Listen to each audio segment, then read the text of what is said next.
كان يا مكان، نحكي ولا ننام؟ طبعا نحكي، يلا نحكي.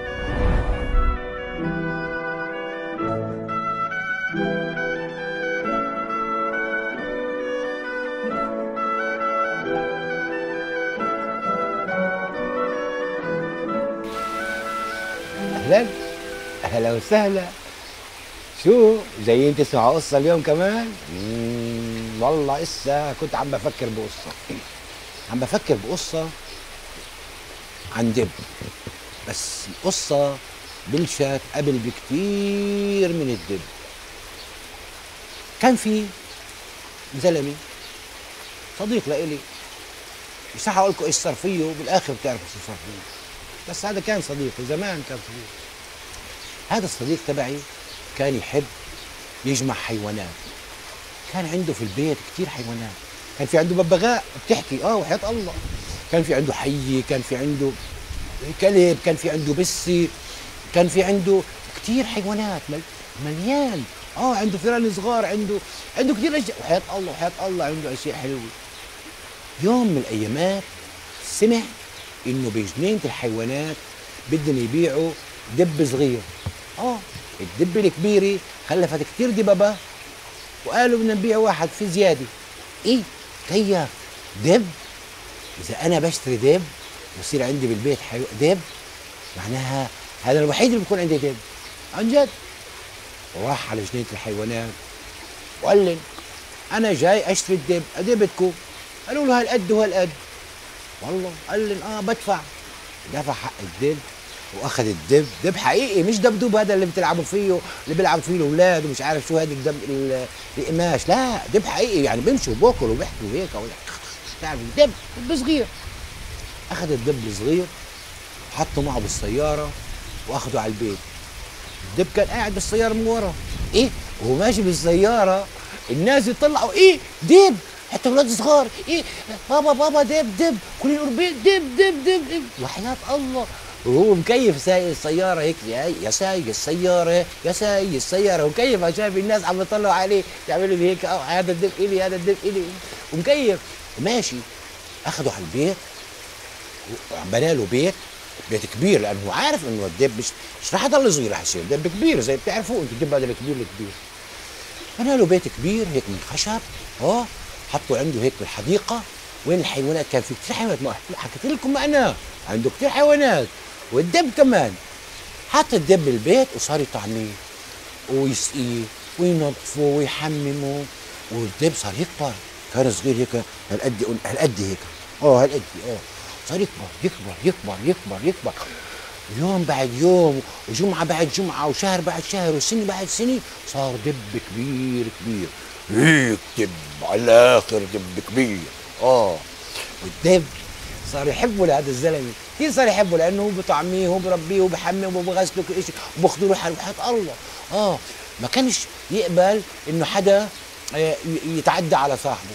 يعني انا اذا كنت اروح لعنده امرات هيك اسهر، اجي امزح معه، امد ايدي عليه لصاحبه، الدب يعمل اخاف.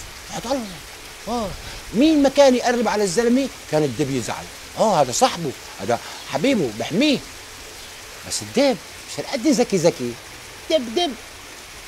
يوم من الايامات صاحبي هذا اخذ الدب، كانت الدنيا الطقس حلو، شمس. قال له تعال نروح رحله في الغابه او في الاحراش بين الاشجار، نتشمس ونتمشى. الزلمه يمشي والدب وراه يمشي. الزلمه يمشي طبعا بسرعه، الدب عم وهيك الدب، لحد ما لاقوا شجر كتير وفي هيك. اجى قال له للدب خلص انت هون اقعد العب بين الشجر، وانا بدي ارتاح هون، هي هون في تحت الشجره في بدي انام. الدب صار يلعب هيك في محل فيه نحل، طال هيك واكل عسل، كان في عسل غاد. والزلمه هداك نايم يجخر،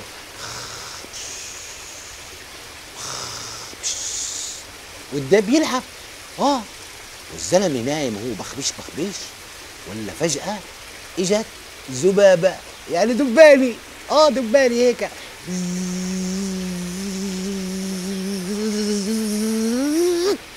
وين هدت؟ على منخار صاحبي اللي هو صاحبي، اللي كان صاحبي. بس بقول لكم ليش كان وبطل. الدب شاف الدباني هيك عصبا هيك ونرفز، قال هاي الدباني الصغير الفلعوصة تيجي وتضايق صاحبي، صار يكشها هيك بايده، وز طير وز طير وز طير. راحت، رجع الدب يلعب وصاحبي نايم عم بيشخر. فجأة ولا الدباني رجعت كمان مرة على منخار صاحبي. انجن الدب، شو اعمل فيها هاي الدباني، هاي المفحوصة، هاي الوقحة، كيف بتأذي صاحبي؟ الدب دور هيك على اشي ولا لقى صخرة كبيرة، صخرة حمل الصخرة هيك واستنى للدباني يطلع منخار صاحبي، مسك الصخرة وبوم وقتل الدباني وهي على منخار صاحبي. بس شو صار؟ مات صاحبي. مشان هيك كان صاحبي ومات. ليه حكيت لكم هاي القصة؟ لأنه الدب بفكرش، وإحنا مش دببة. لما بدنا نساعد واحد لازم نفكر كيف نساعده، مش نأذيه لما نساعده. إحنا مش دببة، إحنا عنا عقل. وكان في مرة دب كبير عم يلعب في الغابة، عم يدور على النحلات وبلاحق ذبابي، يعني ذبابي.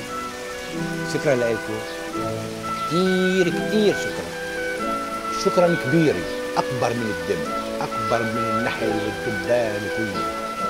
إذا عجبتكم القصة اكبسوا على السبسكرايب، هذا يا شايفيته مرة واحدة بس، وراح يوصلكوا هاي كثير قصص، مش بس هاي القصة، قصة الدب، قصة النحلة، قصة الحية، كله قصص كثير. إذا بدكم كمان قصص تاني ويا هذا البريد الإلكتروني تبعي، الإيميل يعني، ابعتوا لي. بدكم أعيش لعندكم؟ عيش لعندكم على البلد، وين بدكم؟ أعيش بحكي قصص، ابعتوا لي. يلا إلى اللقاء، باي.